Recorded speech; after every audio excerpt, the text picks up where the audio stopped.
Agent Watts decides to finally do his job and he goes begging for yet another favor from Robin. And Danni gets caught up to speed on everything that went down since she had her panic attack. What's good, y'all? This is Erica Vane coming to you right here on Erica Vane TV with another Sistas video. And in this one, I am giving you a preview for Season 8, Episode number 13. If you're new here, hit that subscribe button and turn on your bell notification so you don't miss out on any of my sisters' content and conversations.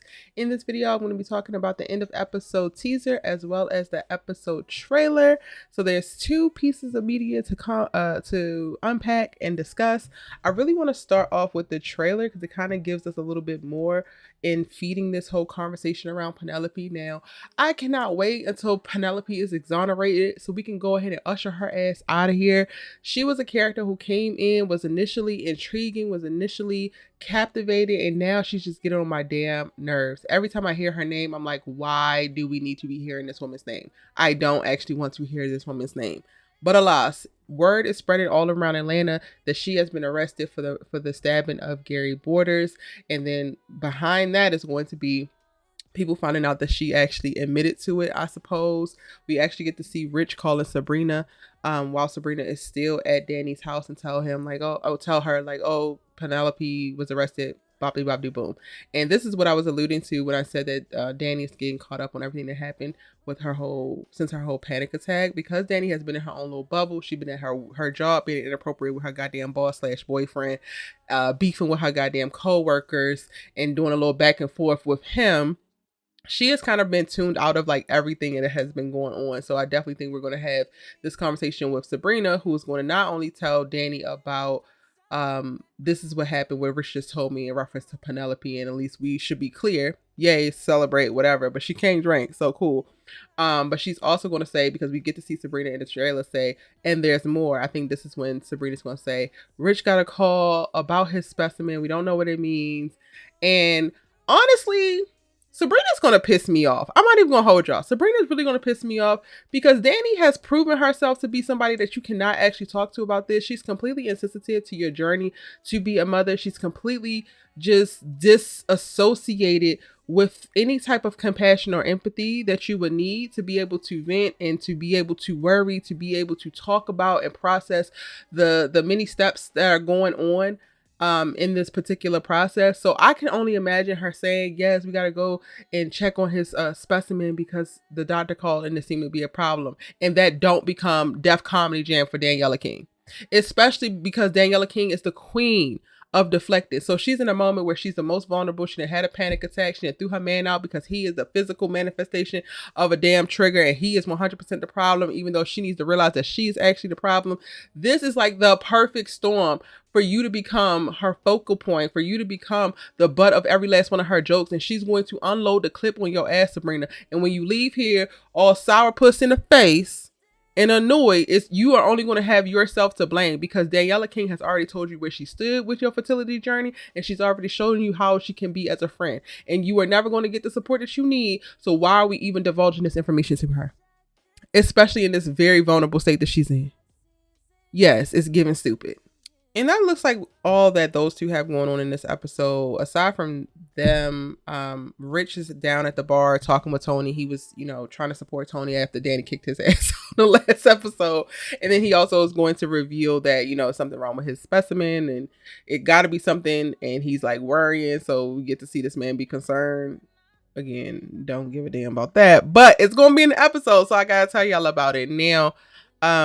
We also get to see very quick clips, and I'm going back and forth between the teaser as well as the trailer, because we get a moment where Andi, she was already at the hospital to come check on Karen, and then she goes over to check on Gary because she's there, and then she runs into Hayden, who had just got the call from Robin about Andi being suspended a little bit longer. It's going to be indefinite. So then they have a little back and forth, but he calls her unemployed bitch. And it's like, Hayden, please, like, we want to root for you, but then you also be ridiculous for no damn reason. So we're going to have a moment of them having a little back and forth. I'm very curious to see if we're going to get any Hayden and Tamara in this episode, because in the last episode, we got to see Hayden learn that Gary doesn't remember anything. And I want to see what does this mean for Hayden within his relationship with Tamara. If Gary doesn't remember, can they move past it? Are you going to get over it? Because you over here sleeping with the girl and then getting your feelings and don't want to kiss the girl, but then you was just doing all types of ungodly things to the young lady. Like, which one is it going to be, Hayden? You're going to have to pick a struggle and either get on the bus or get off of it. Now, speaking about Gary, we also get to see Agent Watts come down to the hospital, and he asks Gary if he's able to answer a few questions. Do he know who stabbed him? And this isn't in either the trailer or the teaser. However, it is in the trailer for the second half of this season, where we got to see Gary talking to Agent Watts, and he says it was a woman. So I don't think that in this episode we're going to get that dialogue, but in the next episode we're going to get that dialogue. This is just going to be the setup for that. Thank God that Agent Watts decided to do some damn work aside from harassing women, because that seems to be all that he was capable of doing as it pertains to this whole investigation. You done already arrested Penelope behind a fake or a coerced confession, and now you go down here so you can try to shore up your case and get the confirmation. And while Gary is going to say it was a woman, it was not that damn woman. So he's doing his job, but then not really. He's just basically trying to get the bare minimum evidence to put somebody away so that he can get a good clearance rate for this. And we still on Detective or Agent Watts' head, the same way that we go on the Atlanta PD's head, because all of them are useless, if you ask me. Gary being up and cognizant is interesting. I wonder if they're even going to be able to take what he says into consideration, considering that Hudson keeps trying to sedate him. It's just like, if he is under the influence of some kind of chemical substance, how can he actually confirm and or deny what was and what isn't? Interesting. But this is also starting to pique my interest now, because I have been really checked out of this particular storyline, but it's starting to pique my interest on who actually did it. Now that we got Gary up and we see that he's going to actually be speaking to who actually did it, or who he recalls seeing, now I am kind of curious of who did it. If it was a woman and it wasn't Penelope and he only trusts Andi, is it a blast from the past like Jasmine, or was it Andi? And that's why he's also so like, I don't know. My brain is percolating. Y'all let me know who you think it is in the comment section down below so we can keep that conversation going. Now, speaking of who did it, Fatima and Zach thinks that it was Robin, right? So Andi makes her way over to the duplex for whatever reason. She leaves the hospital, then goes over to the duplex. Didn't you just see them? But I wouldn't be surprised if Andi comes back over while Zach and Aaron are fighting and getting in each other's faces, because they are losing it. Aaron is sick of Zach's shit. Aaron is sick of Zach stressing Karen out. Aaron is like, we need a smooth rest of the damn pregnancy to get these babies into this world. And you gonna be who you gonna be, but you also gonna temper your childishness, because ain't nobody got time to be impacted by your bullshit, Zachary Taylor.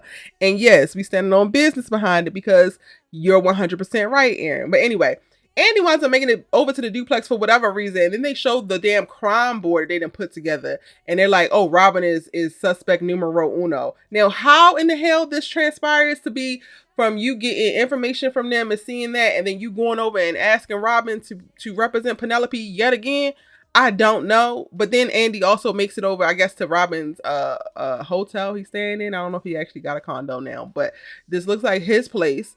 And she's like, I need you to represent Penelope. He's like, well, what do I get out of it? And this is where you lose me, Robin Attree. This is where you lose me. Because if these damn writers want us to believe that you have fallen in love with Andrea Barnes somewhere along the line of y'all actually engaging with one another and working with one another, how does being in love with somebody transpire into transactional, like, quid pro quo? You do something for me, I'm gonna do something for you. When you love somebody, you do it for the love. Like, and I'm not even saying that you should represent Penelope, because Andi is forever asking you for a favor for her felon ass friends. Forever.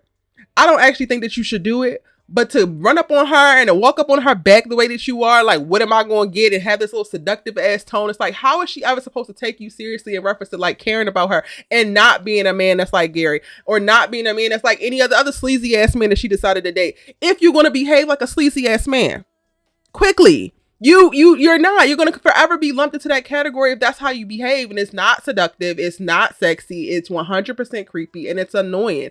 Robin, do what the hell you came here to do, which is to get Andi free. Maybe get her the stupid ass managing partnership that she don't deserve. And then stake your claims in her love life. And then profess your love. And then do all of those other things. But you trying to mix all this together, it's making everything all convoluted and weird, and you coming off like a creep, and I hate that for you because you're one of the most interesting men behind Aaron Carter in this whole damn Sistas universe. Like, we don't have that many interesting men to be able to root for and to be able to get behind it. If you keep trying to dibble-dabble over into the creepy-ass, weird-ass men's side, then we're going to have to set your ass asunder, and then all we're left with is Aaron. And we want to get our numbers up. And y'all, last but not least, in the teaser, we get to see a moment back at Karen's house, her little apartment. Aaron got her back home safe and sound, and they having their little intimate moment. And Aaron's like, I will always protect you and our babies. Karen, go ahead and just melt, girl. Go ahead. Like, just throw it at him, Miss Mamas, because yes, he deserves. He quite literally deserves. I am so excited for this moment, but I'm also trying to temper my excitement because the way that these writers just consistently let me down as it pertains to, one, the amount of time that we get with Aaron Carter ass on screen, and two, the amount of interactions and actual like favorable, amicable, even loving interactions that we get with Aaron and Karen is diabolical. So like while I'm getting my hopes up and while I'm like, oh, are they leaning in for a kiss? Because that's what it looks like. And oh, is this the beginning of the restart of their relationship? Because that's what it looks like. They're going to do our asses dirty. And then watch Karen going to turn her goddamn cheek or something. And then he going to have to kiss on the cheek. And it's going to have to be, oh, but no. And I'm just like, ugh. I don't know, y'all. I might just be triggered and or jaded about what they have done to us in the past. But like, I'm seeing it and I'm getting excited. But I'm also like, not too much. Not too much, Erica. I will eat up every single Karen and Aaron moment that they do give us. However, I'm always going to still be asking for more. And I'm going to just go ahead and leave it there. Let me know what you think about the episode. What are you predicting to happen? What storylines are you most invested in? Let me know all of that more in the comment section down below. It's your good sis, you love to talk TV with, and I'm going to see you in my next video.